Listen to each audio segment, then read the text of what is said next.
अस्सलाम वालेकुम फ्रेंड्स, मैं हूं अदनान और आप देख रहे हैं मेरा यूट्यूब चैनल अदनान्स गार्डन। आज जिस प्लांट की मैं डिटेल बताऊंगा ये है मॉस रोज़ पोर्चुलाका 4 o'clock। इसको गुल दोपहरी भी कहते हैं। ये मैंने ग्रो की हैं, बहुत ही खूबसूरत डिफरेंट कलर्स की जो है इस पर फ्लावरिंग आ रही है। 5 to 10 शेड्स हैं इस कलर में। ये एक हाइब्रिड वैरायटी है।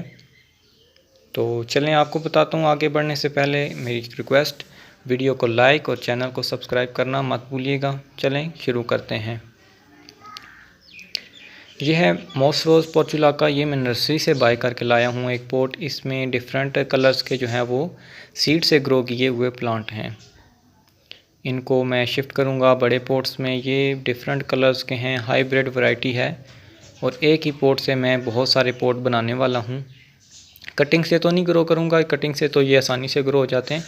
इनको मैं पॉट में अलग रीपोर्ट करूँगा क्योंकि यह एक ही पॉट में बहुत सारे 20 से 20-25 प्लांट जो हैं वो लगे हुए हैं, सीड से ग्रो किए हुए हैं नर्सरी वाले ने। इनको मैं करूँगा बड़े पॉट में शिफ्ट।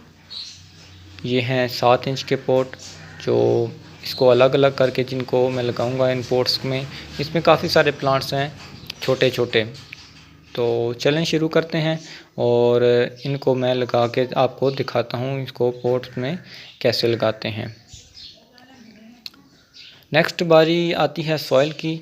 सॉइल आप देख सकते हैं मेरे पास है नॉर्मल गार्डन सॉइल। इसमें 70% है और 30% जो है कंपोस्ट है, काउ कंपोस्ट। 70% जो सॉइल है उसमें मिक्सचर सैंड का भी है ताकि ड्रेनेज सिस्टम अच्छा बना रहे। और कंपोस्ट जो आपने लेनी है वो फुली डिकम्पोज होनी चाहिए, जिससे ये है कि इसमें केमिकल्स जो हैं वो रिएक्शन कम होंगे, नाइट्रोजन ज़्यादा होगी, जिससे यह है पोर्चुलाका की ग्रोथ जो है वो अच्छी होगी।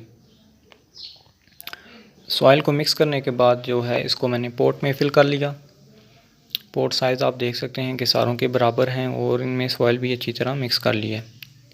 तो नेक्स्ट बारी आती है इनको पॉट से निकाल के दूसरे पॉट में लगाने की। आपने आराम से लगाना है ताकि इसकी जो है वो, अगर आपके पास है तो रूट्स इसकी डैमेज ना हों, जिससे इसकी ग्रोथ जो है वो अच्छी चलती रहे। इसकी रिपोर्ट आप अगर मानसून में करेंगे, ज़्यादा गर्मी में अगर रिपोर्ट करेंगे तो थोड़ा सा मसला बन सकता है, प्लांट डाई हो सकता है। लेकिन अगर आप इसे मानसून में कर रहे हैं तो ये बहुत ही अच्छा है और इसकी ग्रोथ जो है वो उसी तरह कंटिन्यू होगी जिस तरह आप वो पहले से लगा हुआ था।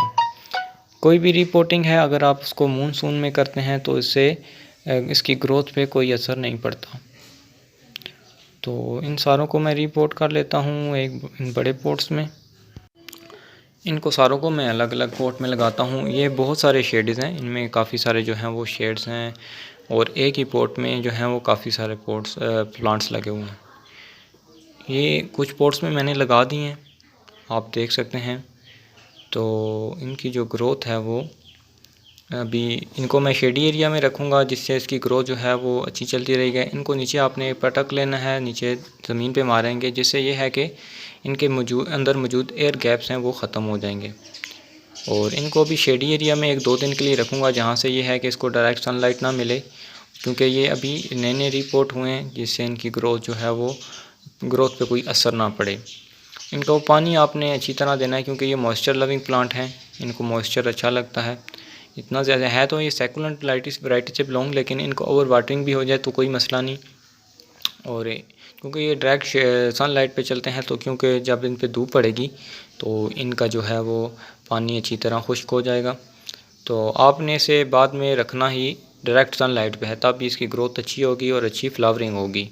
अगर आप इसे शेडी एरिया में रखेंगे तो फ्लावर का साइज़ भी छोटा होगा और फ्लावर कम आएंगे।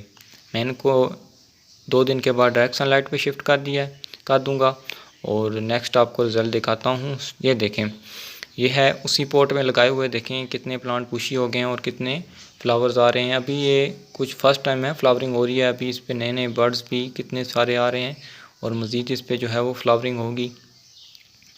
इसमें आपने कोई ख़ास किस्म की फ़र्टिलाइज़र यूज़ नहीं करनी, सिर्फ आपने इसमें अगर थोड़े थोड़े दिनों बाद आप इसे मस्टर्ड केक फ़र्टिलाइज़र देते रहेंगे। मस्टर्ड केक फ़र्टिलाइज़र आपको बाज़ार से भी मिल जाती है, आप घर पर भी बना सकते हैं। देते रहेंगे तो ये अच्छी फ्लावरिंग करता रहेगा। उम्मीद है आपको मेरी वीडियो पसंद आई होगी। अगर वीडियो पसंद आए तो लाइक और चैनल को सब्सक्राइब करना मत भूलिए।